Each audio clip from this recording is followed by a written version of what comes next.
beegsi ku socda ragga bidaarta leh iyo haweenka deynta lagu leeyahay oo ka bilowday magaalada Muqdisho iyo ciidanka dowladda oo wajiga ka fiiqaya haweenkii isku qari jiray waji xirka indho shareerka iyo ragga koofida ku shukaansan jiray hablaha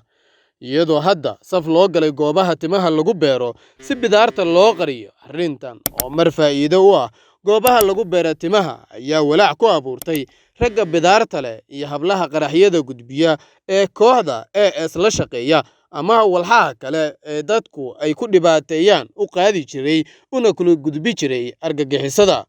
Amar adag oo ka soo baxay taliska ciidanka dowladda ayaa lagu mamnuucay indho shareerka iyo koofiyadaha waxaana xalay iyo maanta ka socda magaalada Muqdisho ee caasimadda Soomaaliya raafka hablaha isku qariya adeega face mask iyo indho shareerka iyadoo qaarkood la ogaaday in ay u xirtaan dhuumasho si ay ula shaqeeyaan kooxaha argagixisada ah ee AS una kala gudbiyaan qaraxyada iyo hubka kale ee ay shacabka ku dhibaateeyaan sidoo kalena ay isku qariyaan face mask iyo indho shareerka iyo koofiyadaha.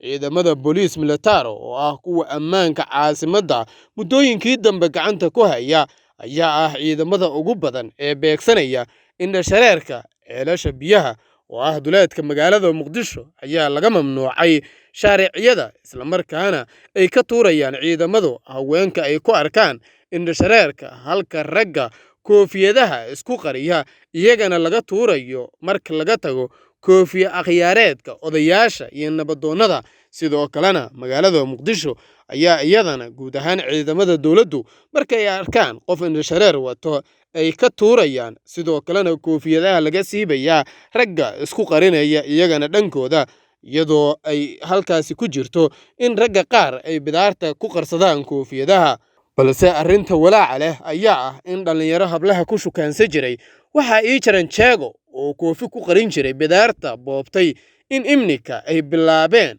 walaac iyagoo jeebka dib u eegay si ay timaha u beertaan maadaama la isaga daba yimid koofiyadihii ay isku qari jireen. Xalay iyo maanta waxaa magaalada Muqdisho ka socda howlgal safmar ah waxaana qaar ka mid ah ragga bidaarta leh oo warbaahinta la hadlay ee arrintan ka muujiyeen walaac iyo walwal xoogan iyagoo ku tilmaamay in arrintan ay ku tahay dhibaato weyn oo soo wajahday. Guud ahaan ciidamada dowladda ayaa bajaajyada ka dejinaya gabdhaha wata indho shareerka iyo face mask iyagoo ka siibaya kana tuuraya halka tan iswaasho xabsiga loo dhaadhicinayo.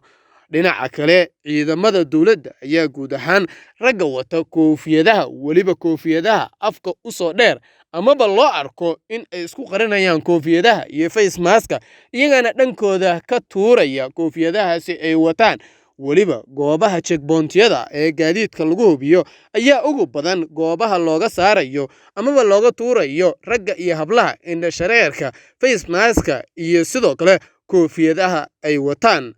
Waxaana caddaatay in kooxda argagixisada dadka ugu badan ay adeegsadaan in ay soo xirtaan waxyaabo wajigooda ay ku qarinayaan oo indho shareerka iyo face mask iyo koofiyaduhu ay ugu badan yihiin.